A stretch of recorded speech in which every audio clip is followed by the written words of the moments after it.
Le message est clair, l'armée irakienne sillonne le camp d'Ashraf en annonçant à ses habitants qu'ils vont devoir quitter les lieux. Je leur ai annoncé qu'ils seraient transférés dans un autre endroit qui sera sous la responsabilité du gouvernement et qui sera supervisé par des organisations internationales. On leur fournira tout ce dont ils ont besoin.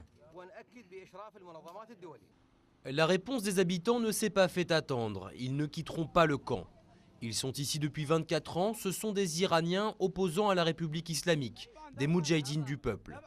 Saddam Hussein, en conflit avec l'Iran, les avait accueillis, mais désormais le pouvoir a changé de main. Nous respections le gouvernement irakien, mais ils sont désormais sous la pression des mollahs iraniens et veulent nous déplacer. Nous avons des relations fraternelles avec les Irakiens et les gens de la région. Le gouvernement actuel prétend pourtant le contraire. Il accuse les habitants du camp d'avoir accompli les basses œuvres du régime de Saddam Hussein et de continuer à soutenir l'insurrection. En juillet dernier, une première tentative de l'armée pour s'installer dans le camp avait fait 11 morts et 500 blessés, selon les habitants d'Ashraf. Aujourd'hui, ces derniers sont décidés à se battre par tous les moyens possibles. Aujourd'hui, nous avons envoyé la réponse des habitants du camp au gouvernement irakien.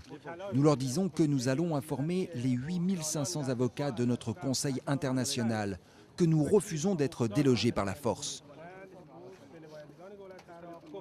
Le gouvernement irakien a annoncé que leur déplacement hors du camp serait une étape avant une possible expulsion du pays. Une expulsion qui pourrait se faire vers l'Iran, une destination où les moudjahidines risquent au moins la prison. Les États-Unis et Amnesty International ont demandé au gouvernement irakien de ne pas les renvoyer vers leur pays d'origine.